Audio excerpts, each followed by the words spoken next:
Eh bien bonjour à tous messieurs dames, j'espère que vous allez bien. Aujourd'hui on se retrouve, on est le 16 février 2024, il est exactement 22... Ah 23h23 pardon, excusez-moi, je pensais qu'il était 22h23, non il est 23h23, je suis décalé d'une heure, mes excuses. Le CAC 40 qui a fini en légère hausse, plus 0,32%, on est à 7768 points. Sur une journée complète ça n'a pas été la même chose, hein. On est bien dans le rouge sur une journée complète, je le précise. L'Eurostock plus 0,47, le DAX qui fait un plus 0,42, le FTSE plus 1,50, le Dow Jones qui a clôturé en baisse, moins 0,37, le Nasdaq en belle baisse aussi, moins 0,82%, le Nikkei 225 qui lui a clôturé à plus 0,86, seul le pétrole Brent 83,33$, le 11 d'or 2013,43$, on a rebondi sur le niveau des 2000, l'euro USD 1,078, le Bitcoin 51 940 points, dollars, pardon. Le palmarès du SRD, on a TF1 qui a pris un plus 6,78, Electra plus 5,30, Rexel plus 4,73, pardon. Au niveau des plus fortes baisses, Voltalia qui fait un moins 3,78, Renault moins 4,65, Morel Prom moins 7,34. Alors, que s'est-il passé aujourd'hui? Eh bien écoutez, déjà on a eu une bourse qui sur cette semaine, on va dire, ça a été vraiment la semaine inflation, entre parenthèses, inflation qui a énormément apporté de réponses sur la potentielle, je souligne bien, la potentielle baisse des taux au niveau de la Fed. Que s'est-il passé? On a eu les chiffres de l'inflation au niveau de notamment des US. Les USA ont eu, si vous voulez, l'inflation qui était bien plus forte que ce qu'on attendait. Ce qui en résulte que la Fed, qui avait pourtant envisager, je mets ça entre parenthèses aussi, envisager une baisse des taux au mois de mars, ne va certainement pas le faire. Vu les chiffres qu'on a, ça serait vraiment très, voire trop audacieux, et j'emploie bien le mot trop audacieux, de sa part de vouloir baisser des taux d'intérêt alors qu'on a une inflation qui remonte. Ça, c'était à peu près le résumé de la semaine. On a quand même eu aujourd'hui, donc c'est-à-dire vendredi, eu le PPI qui allait aussi dans ce sens-là. Alors, Price Index, Product Price Index, si je dis pas de bêtises, c'est comme ça qu'on dit au niveau anglophone. Bon, ça résulte effectivement, ça donne un indicateur au niveau de l'inflation sur le mois du coup de janvier, qui est en parfait alignement, effectivement, puisqu'on a des prix qui remontent, plus fort que ce qu'on attendait par le consensus en plus. On a des prix qui montent et du coup qui, j'ai envie de vous dire, augmentent l'inflation.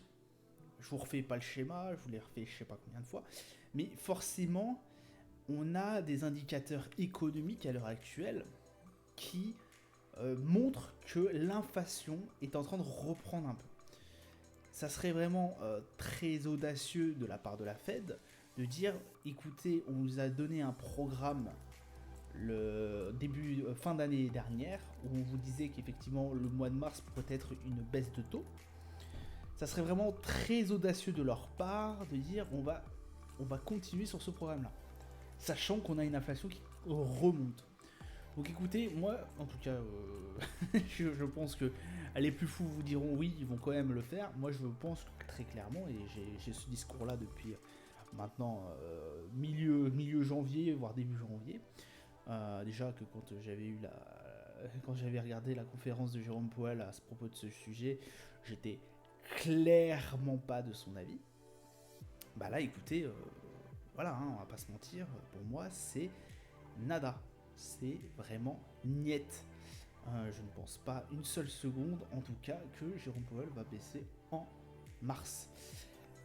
Potentiellement, et je tiens à souligner encore une fois le mot potentiellement, ça serait aux alentours de juin. Mai-juin. Voilà.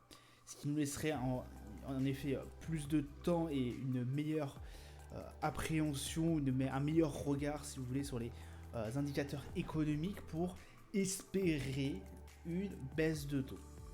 Voilà. En tout cas, c'est ça qui nous a un peu fait chavirer au niveau des marchés. Aujourd'hui, on a eu quand même beaucoup d'indicateurs, notamment le Michigan aussi qui est sorti. On va commencer déjà par le début de la journée. On a une vente au détail au niveau du GBP qui s'est mieux passée que prévu. J'ai envie de vous dire, ça n'a pas été la très bonne nouvelle. On a bien vu sur le FTSE que ça s'est très mal passé. On a une grosse chute au niveau du FTSE. La vente au détail, peut-être aussi un lien avec ces mauvais résultats. Le PPI, comme je vous ai dit, je vous ai expliqué, on a le permis de construire qui, mine de rien, c'est moins bien passé que ce qu'on attendait au niveau du consensus, ce qui donne un peu un indicateur de comment ça se passe au niveau des marchés, au niveau de l'immobilier, au niveau des États-Unis. Le PPI qui est très regardé par la Fed aussi et par bon nombre d'investisseurs forcément, puisque c'est un indicateur économique, un indicateur sur le niveau de l'inflation. Et on a le Michigan Consumer Sentiment qui est étudié par les étudiants de je ne sais plus quelle université dans le Michigan, d'où son nom, qui est l'indicateur du sentiment économique au niveau des consommateurs, qui lui est en baisse, légère baisse par rapport à ce qui était prévu par le consensus. Enfin, il est en dessous de ce qu'on prévoit au niveau du consensus, on est à 79,6, mais on attendait la valeur précédente était à 79. Donc on est au-dessus de la valeur précédente, mais on reste en dessous de ce qui était préconisé par le marché. Voilà en tout cas ce qui a permis forcément avec le PPI au marché de sortir vraiment dans le rouge, avec notamment une belle baisse au niveau du Nasdaq. Je vous ai pas affiché ce qu'on aura aussi lundi, mais je crois que c'est une journée assez calme si je ne m'abuse. Oui, c'est une journée assez calme où il n'y a pas grand chose forcément. Les lundis sont assez calmes, mais je crois que la semaine, si je ne dis pas de bêtises, va être pas de tout repos.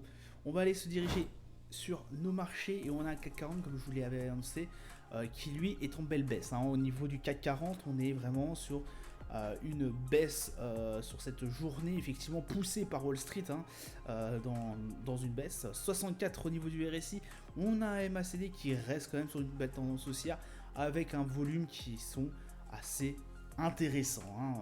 On a assez gros volume.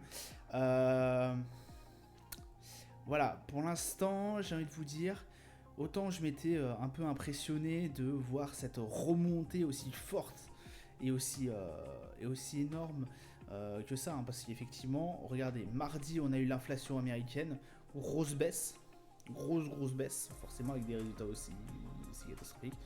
Par contre, tout de suite après, mercredi et jeudi, alors on a été poussé aussi par certaines nouvelles au niveau des valeurs qui ont été très bonnes, notamment hier, où on a bien poussé au niveau de Stellantis et je me rappelle plus les deux autres.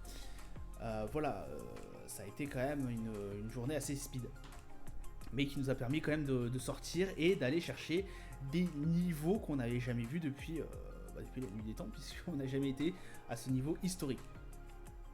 Alors, pour le Brent, on est à 83,43$, on a un RSI à 60$, le MACD toujours en tendance haussière, je suis désolé pour le bruit.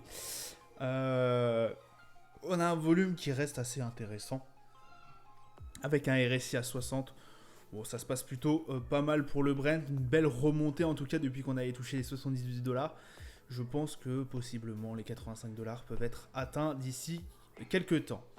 Au niveau du 11 d'or, on a bien rebondi sur les niveaux des 2000$, on est à 2013$, 46 au niveau du RSI, le MACD en tendance baissière qui lui est vraiment passé baissier. On reste quand même très prudent là-dessus parce qu'effectivement là on a eu quand même une belle chute au niveau du 11 d'or depuis le moment où il a touché les 2060$, c'est-à-dire aux alentours du 31 janvier.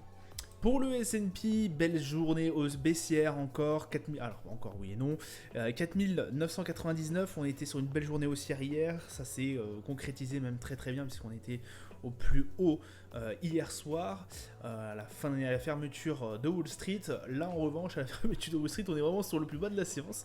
Donc écoutez, forcément avec le PPI, ça s'est mal passé, 61, on reste quand même au très fort RSI, et un MACD, voilà, toujours en tendance haussière. Au niveau du Nasdaq, on a le Nasdaq à 17 659 points. Bon, ça se passe plutôt pas trop mal, mine de rien, malgré qu'on ait une forte tendance baissière. Enfin, on a une forte baisse au niveau de la journée. Au niveau du Nasdaq, 56 au niveau du RSI, le MACD toujours en belle tendance haussière. On reste très prudent, mine de rien, vu que c'est très corrélé au niveau de l'inflation. Le Dow Jones, 38 758 points, on a clôturé là-dessus. RSI à 57, le MACD en tendance toujours haussière, mais avec un volume qui est toujours assez bon.